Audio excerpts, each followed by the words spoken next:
यहाँ ध्यान देने योग्य बात यह है कि ये बोरे खरीदी एजेंसी के द्वारा प्रदान किए गए बोरे होने चाहिए। इस पे आड़तिया एक दिशा निर्देशों के अनुसार स्टेंसिल लगाएगा जिसमें आड़तिया का नाम और मंडी का नाम होगा। यह स्टेंसिल नीले रंग का होगा। भारत सरकार ने इस बार नीले रंग को अनुमोदित किया है, नीले रंग को पास किया है। यह स्टेंसिल इसलिए लगाया जाता है कि भविष्य में जब यह गेहूँ पीडीएस में, मिड डे मील या आदि योजनाओं में बटे तो इसकी गुणवत्ता, इसकी क्वालिटी सुनिश्चित की जा सके।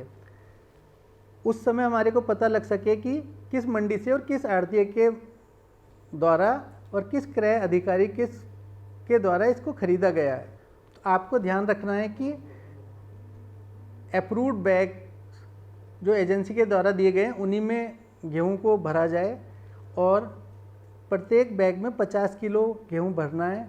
जो उसका वज़न किया जाना है, बैग प्लस गेहूं का वेट 50 किलो प्लस बैग के वेट के बराबर होना चाहिए। प्रत्येक बोरे का भार करने के लिए प्रत्येक आड़तिया के पास वेइंग स्केल 1 या 2 उपलब्ध हैं और प्रत्येक बोरे का वज़न अच्छी तरह से करने के पश्चात उसको डबल स्टिच किया जाएगा। डबल स्टिचिंग इसलिए किया जा रहा है जिससे कि अगर एक स्टिच टूट गई तो दूसरी स्टिच गेहूं को बाहर निकलने से रोक सके।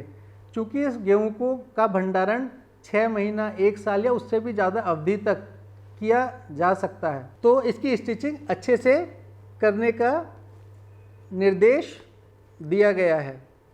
इस तरह भरे हुए बैग तैयार होने के बाद किसी भी किसान के द्वारा प्रदान किए गए गेहूं की सही मात्रा का निर्धारण होता है और आड़तिये के द्वारा जो जे फार्म काटा जाता है उसमें इसी मात्रा को दर्शाया जाता है और किसान भाई को भी उसकी फसल का भुगतान इसी वास्तविक मात्रा के अगेंस्ट होता है।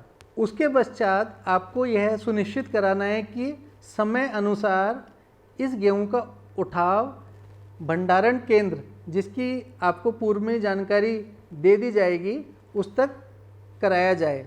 आपको सुनिश्चित कराना है कि आपके द्वारा खरीदा गया गेहूं दिन प्रतिदिन समयानुसार भंडारण केंद्र पर भेजा जा सके, जिससे इसमें किसी भी तरह की क्षति की संभावना ना हो। आपसे अनुरोध है कि परिवहनकर्ता या ट्रांसपोर्ट कॉन्ट्रैक्टर जिसके द्वारा ट्रक आदि प्रदान किए जाएंगे और इन गेहूं को आपकी मंडी से भंडारण केंद्र तक ले जाएगा, उसके साथ आप समयानुसार कोऑर्डिनेशन रखें जिससे कि उसको पूर्व में ही आप सूचित कर दें कि आपको मंडी में कितने ट्रकों की, कितने वाहनों की आवश्यकता होगी। उसके बाद परिवहनकर्ता या ट्रांसपोर्ट कॉन्ट्रैक्टर जिसके द्वारा इन बैग्स को, इन बोरों को मंडी से भंडारण केंद्र तक ले जाया जाएगा, उसका बड़ा अहम रोल है। आपसे अपेक्षा है कि उसके साथ प्रॉपर तालमेल रखें, उसको पूर्व में ही सूचित कर दें कि कितने वाहनों की आपको आवश्यकता होगी, जिससे कि आपके द्वारा खरीदे गए गेहूं के बोरों को समयानुसार भंडारण केंद्र पर भेजा जा सके। आपके द्वारा खरीदे गए गेहूं को मंडी से भंडारण केंद्र तक ले जाने के लिए रिलीज़ ऑर्डर या जिसे आम बोलचाल की भाषा में इनवर्ट गेट पास भी कहते हैं, जारी किया जाएगा, जिसमें आप यह इंगित करेंगे कि कितनी मात्रा को ले जाने की, कितने बैग्स को ले जाने की अनुमति आपने परिवहनकर्ता को दी है। यह बहुत महत्वपूर्ण है क्योंकि जब आप रिकंसाइल्ड करेंगे आपके द्वारा गोदाम में भेजी गई मात्रा तथा गोदाम में वास्तविक रूप से पहुंची गई मात्रा को, उसके बाद ही आपकी खरीदी पूर्ण मानी जाएगी। यहाँ यह महत्वपूर्ण है कि मंडी से आपके द्वारा काटे गए रिलीज ऑर्डर के तहत जो मात्रा ट्रक में लोड की गई है और उसका जो वजन धर्म कांटे पे मंडी के पास, मंडी प्रांगण में स्थित या उसके आसपास स्थित धर्म कांटे पे किया जाता है और यदि वजन में कमी पाई जाती है तो इसकी रिकवरी आड़तिया से की जाती है। और इस पहले धर्म कांटे के वजन और भंडारण केंद्र में स्थित या उसके आसपास के धर्म कांटे पर किए गए वजन में यदि कोई अंतर आता है, कमी आती है, तो उसकी जो भरपाई है वो परिवहनकर्ता यानी कि ट्रांसपोर्ट कॉन्ट्रैक्टर से की जाएगी। मैं इस बिंदु को पुनः बोलना चाहूँगा क्योंकि यह बहुत महत्वपूर्ण बिंदु है कि भंडारण केंद्र पर किए गए वजन या भंडारण केंद्र के समीप धर्म कांटे पर किए गए वजन को ही अंतिम वजन माना जाएगा। खरीदी एजेंसी इसी वजन के अनुसार भुगतान करेगी। यदि मंडी में किए गए वजन और इस अंतिम वजन में कोई अंतर आता है, कोई कमी होती है, तो उसकी रिकवरी, उसकी वसूली संबंधित चाहे आड़तिया हो चाहे परिवहनकर्ता हो, और यदि कोई कर्मचारी उसमें दोषी पाया जाता है तो उससे की जाएगी। यहाँ यह बहुत महत्वपूर्ण है कि डे टू डे बेसिस पे जो खरीदी की जा रही है, जो गेहूं की मात्रा मंडी से भंडारण केंद्र पे भेजी जा रही है और जो भंडारण केंद्र पर रिसिप्ट मात्रा है, इन तीनों का आपस में मिलान किया जाए, इन तीनों का रिकन्सिलिएशन किया जाए, जिससे कि किसी भी तरह की गड़बड़ी को रोका जा सके। इन तीनों मात्राओं में यदि कोई अंतर आता है तो आपका दायित्व है कि उसकी रिकवरी, उसकी वसूली संबंधित से कराई जाए।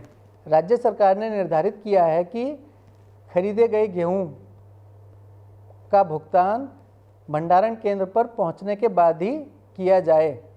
जैसा कि ई पोर्टल के वीडियोस जो मंडी बोर्ड के कर्मचारियों के जिम्मेदारी और परचेज ऑफिसर की सहायता के लिए बनाए गए हैं, उसमें भी बताया गया है कि आई फार्म का अप्रूवल आप पूरी तरह से संतुष्ट होने के बाद ही करें। यह सुनिश्चित कर लें कि जो आई फॉर्म बना है वो उसके अंतर्गत आने वाले जे फॉर्म के सही विवरण के अनुसार बनाएं। आपको यह अधिकार है कि यदि आई फॉर्म में कोई त्रुटि है, आप उससे संतुष्ट नहीं है, तो आपको उसको रिजेक्ट करने का अधिकार है। आपके द्वारा रिजेक्टेड आई फॉर्म को आड़तिया उसकी त्रुटि को दूर कर उसमें दर्शाई गई कमियों को दूर कर दोबारा प्रस्तुत कर देंगे।